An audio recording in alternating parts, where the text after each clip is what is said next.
Vamos a meditar en la palabra de nuestro buen Dios, el capítulo 13, en el versículo 7 hasta el versículo 9. Vamos a meditar en esta noche. ¿De qué nos habla esto? Nos habla acerca de la exhortación que hace la palabra de Dios a estar firmes y constantes en la fe. Ya este capítulo 13 es la última parte del libro de Hebreos. Ha comenzado con cuestiones prácticas, una fe práctica vivida, haciendo una exhortación al buen testimonio de la iglesia, a vivir en amor, a las buenas obras, a la ayuda mutua, a la misericordia de los que están necesitados, de los presos, a ayudarnos unos a otros a través de la hospitalidad, una exhortación a los creyentes a dar buen testimonio en cuanto al matrimonio, el matrimonio sea sin mancilla. Es decir, que toda la doctrina que ha hablado en los 12 capítulos tiene que reflejarse en una buena conducta, un buen testimonio de la iglesia. Y ahora va a ser la exhortación a estar firmes en la fe. Y para esto va a mencionar a los líderes de la iglesia, a los pastores, quienes enseñamos la palabra de Dios. Y comienza así el versículo 7. Dice: acordaos de vuestros pastores que os hablaron la palabra de Dios. Considerad cuál haya sido el resultado de su conducta e imitad su fe. Entonces, algo importante, hermanos, para que la iglesia permanezca firme es la enseñanza de la palabra de Dios. ¿Quiénes hacen esto? Los que estamos al frente, los ancianos, los pastores, en los cuales predicamos la palabra, enseñamos. La palabra nos dice que es la única manera a través de la cual la iglesia va a estar firme: el estudio de la palabra de Dios. Por eso dice: acordaos de vuestros pastores que os hablaron la palabra de Dios. Acordarse, hermanos, ¿para qué? Para orar por nosotros, como dice el apóstol Pablo, a fin de que el Señor ponga palabra en los labios, para que podamos nosotros entender la palabra y hacerla entender también a la iglesia. Pero no solamente enfoca aquí la palabra del Señor solamente a la parte doctrinal o a la parte de la enseñanza nada más, sino que esa enseñanza tiene que ir acompañada de un resultado en cuanto a la conducta. No puede ser que yo venga a enseñar bonito aquí la palabra de Dios y que mi conducta deje mucho que desear. Y la iglesia ve eso, tiene que ver, considerar cuál haya sido el resultado de su conducta. ¿Cuál es el resultado? Cualquier maestro, no juzgamos o no lo vemos solamente por lo que enseña. Está bien, enseña bien, qué bueno que enseñe bien. Está en la doctrina, qué bueno que esté en la doctrina. Pero hay que ver su conducta. Porque pues puede ser que yo enseñe muy bonita doctrina, muy buena doctrina, muy firme la doctrina, pero mi comportamiento es muy inmaduro. La carne está predominando en mi vida. Soy egoísta, soy enojón, no soy tolerante con los hermanos. Entonces, ¿cuál es la conducta? No es solamente enseñanza, sino que esa enseñanza tiene que ir acompañada de la conducta. Un buen testimonio personal, familiar y también ministerial. Por eso es bueno conocer a las personas. Si viene un pastor u otro predicador, es importante que lo conozcamos. Conocer su testimonio de las personas, de los predicadores, de los maestros. No solamente la administración, porque en la iglesia todos nos esforzamos por portarnos bien, por tener una mejor conducta. Pero si donde debemos esforzarnos para tener una mejor conducta no la tenemos, hermanos, ¿cómo será en nuestra casa? ¿Cómo será en lo privado? Y no solamente para los pastores, para toda la iglesia. E imitad su fe. Ahora, cuando dice considerad cuál haya sido el resultado de su conducta e imitad su fe, se refiere a toda una trayectoria, hermano, a toda la trayectoria de vida, a toda la trayectoria de testimonio. Es cierto que todos nosotros, los que estamos aquí, tanto líderes como los que forman parte de la iglesia, tenemos momentos de crisis, tenemos momentos en los cuales actuamos a veces carnalmente, pero son momentos, no es nuestra vida cotidiana. No es nuestro constante actuar, nuestra constante conducta. Podemos tener en algún momento, pues nos enojamos. Yo como pastor en algún momento, usted me va a ver, de repente ve que me enojo con mi esposa o con mis hijos y estoy enojado y le llamo la atención. Alguien me toma una foto. Aquí está el pastor, miren este pastor. Pero eso fue un momento, no fue el resultado de toda una vida, de toda una conducta. Entonces, de esa manera tenemos que evaluar, no por momento ni por que lo vi así. En algún momento a veces fallamos como humanos, pero ¿cuál es el resultado a largo plazo? ¿Cuál es el resultado en su vida personal? ¿Permanece en el camino este hermano que está enseñando la palabra? Conozco muchos que iniciaron la carrera como maestros, como pastores. Después de 15, 20 años nos encontramos y hermano, ¿qué fue tu vida? No, hermano, estoy en mi casa, dice, ¿no? ¿En tu casa cómo? ¿No estás en la iglesia? ¿En qué iglesia vas? No, nos hemos retirado. Tuvimos un problema y ya no estamos congregando en ninguna iglesia. A veces hay hermanos así, que estudiaron en el seminario, estudiaron para una u otra clases, los conocí en algún lugar, pero ahora no están sirviendo al Señor. Por último, no están en una iglesia, ni congregando, ni sirviendo. Entonces, eso hay que ver, hay que evaluar en su vida personal, su vida ministerial, en la vida familiar, ¿no? ¿Cómo está la familia? Ya tiene años en el evangelio y él sola, el predicador o el maestro o el pastor, es el único en el Señor. ¿Y tu esposa? No, ella no viene. ¿Tus hijos? Tampoco. Pero ya, hermano, ¿cuántos años te conozco? Ya más de 15 años. Pero nada.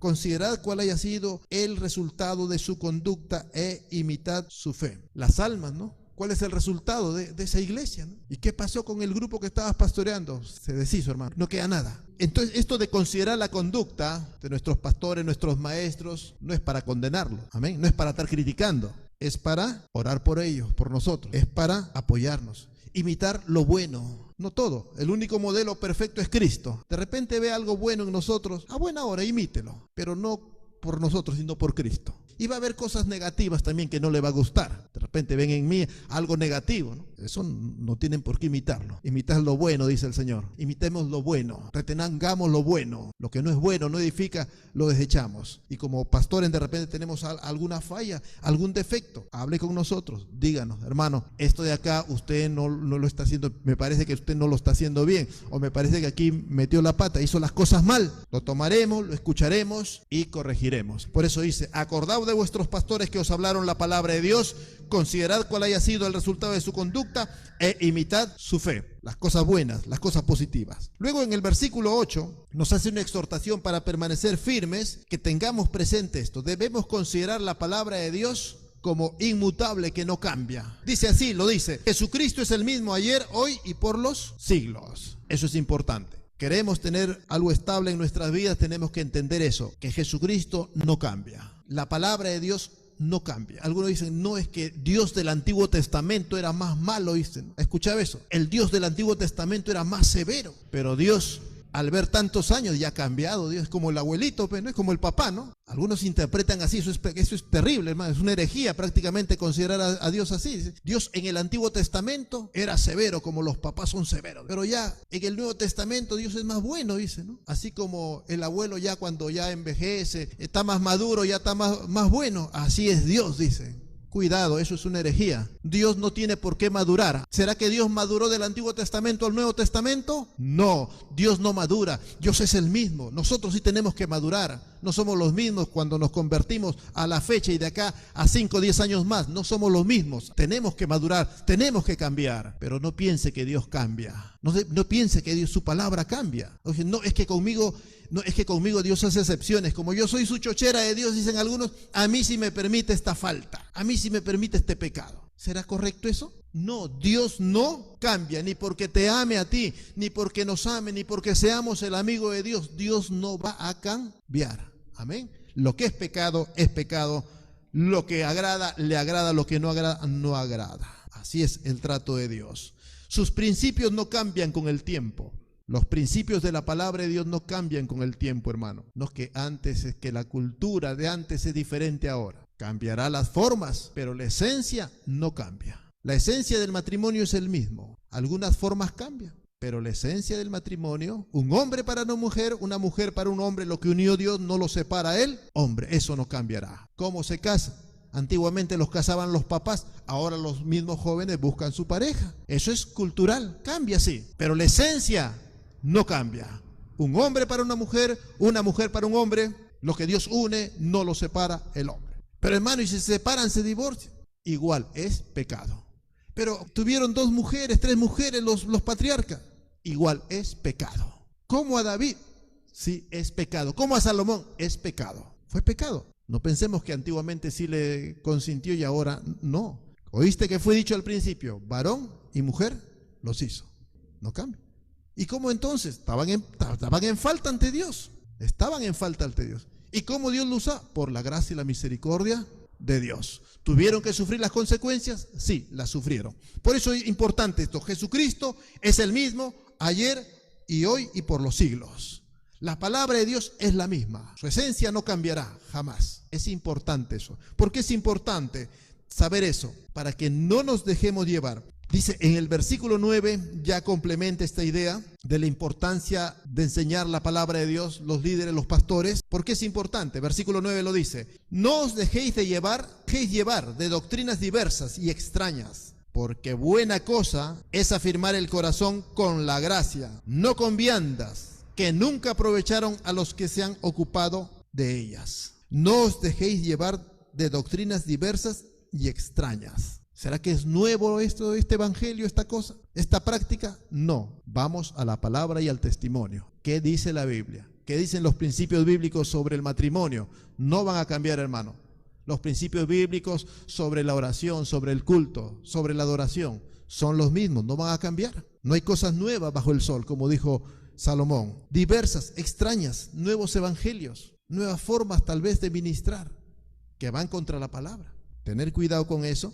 Porque la esencia del evangelio dice, porque buena cosa es afirmar el corazón con la gracia. Y esto va directamente al asunto en lo cual muchos quieren ganar su salvación por sus obras. Es bueno y es necesario hacer buenas obras. Ser disciplinados en nuestra vida cristiana es importante y necesario. Son parte de nuestras obras que demuestran nuestra nueva vida en Cristo. Venir al culto, ser disciplinados en nuestra vida cristiana, en la oración, en la lectura de la Biblia. Pero tenemos que entender que esa disciplina cristiana, esas disciplinas espirituales, el ayuno, la oración, no confundirlas con obras para salvación. Y en este caso, los cristianos estaban queriendo volver atrás de ese tiempo a la ley, hacer obras para agradar a Dios, cumplir la ley para agradar a Dios. Pero él le dice, cuidado, buena cosa es afirmar el corazón en la gracia. Para eso ha hablado todo el capítulo 11 de todos los que fueron salvos por la fe. Y eso es importante entender, hermano. Somos salvos por la gracia de Dios. Somos bendecidos por la gracia de Dios. Todo el tiempo Dios se movió en gracia con el ser humano. Desde Adán. ¿Por qué no murió Adán? ¿Y por qué Dios le dio oportunidad? Por la gracia de Dios. ¿Por qué los patriarcas no fueron consumidos, no fueron expulsados del plan de Dios? A pesar que tuvieron 2 esposas, 3 esposas. Metieron la pata y bien metido. Por la gracia de Dios. Y la gracia de Dios no quiere decir que pasa por alto el pecado. El pecado va siempre a estar ahí. Pero por la gracia de Dios, ese pecado va a ser cubierto. ¿Por qué Israel siguió Israel en el plan de Dios cuando rompieron el pacto, cuando hicieron el becerro de oro? Recibieron la ley y ahí mismo rompieron el pacto. Apenas recibe la ley, el pacto roto. Según la ley, ya no debieran ser pueblo de Dios. Debieran haber muerto. Pero ¿por qué siguió Dios tratando? Por la gracia de Dios. Para Israel se acabó todo el día que hicieron el becerro de oro. Como nación se acabó todo, legalmente, según la ley. ¿Por qué Dios le dio otra oportunidad? ¿Por qué Moisés intercedió? ¿Por qué todavía después de eso Dios les perdona y hacen el tabernáculo, fiesta, todo? ¿Por qué Israel sigue en pie? ¿Por cumplir la ley? Por la gracia de Dios. ¿Y si están en pie por la gracia, dejarían de cumplir la ley ya? No. Dios les manda, a pesar que están en la gracia de Dios. Ya hicieron el becerro, fueron condenados, pero Dios les da otra oportunidad por un intercesor que era Moisés. El pueblo arrepentido tiene otra oportunidad por la gracia de Dios. Pero Dios les sigue insistiendo que cumplan la ley. Pero por la gracia de Dios, ¿será que Dios quitó los mandamientos? Ya no hay mandamientos por la gracia. ¿Será así? Dios les siguió animando, exhortando a cumplir con los mandamientos. ¿Por qué cumplía después de los 10 mandamientos? Israel seguía esforzándose por cumplir la ley. Los cumplía, él sabía que no era para ser salvo, porque ya habían perdido todo. Los que permanecían en la fe fueron salvos por la gracia de Dios.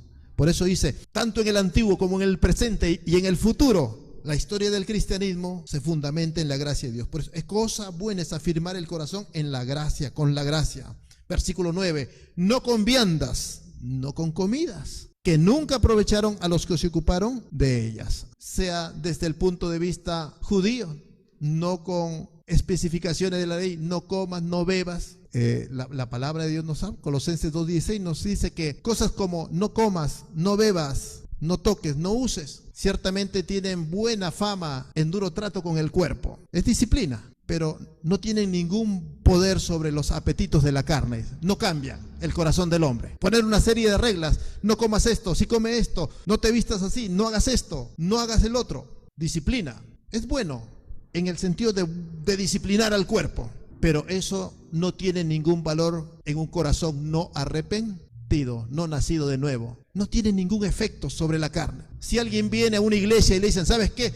Tú no vas a hacer esto, no vas a ver esto, no vas a escuchar esto, te vas a santificar de esto, el otro, ahí están las reglas, toma tus reglas, aquí están. Y cuidadito, te vamos a estar chequeando y vaya hermanos que están en el ministerio que está siguiéndote por las calles por donde vaya.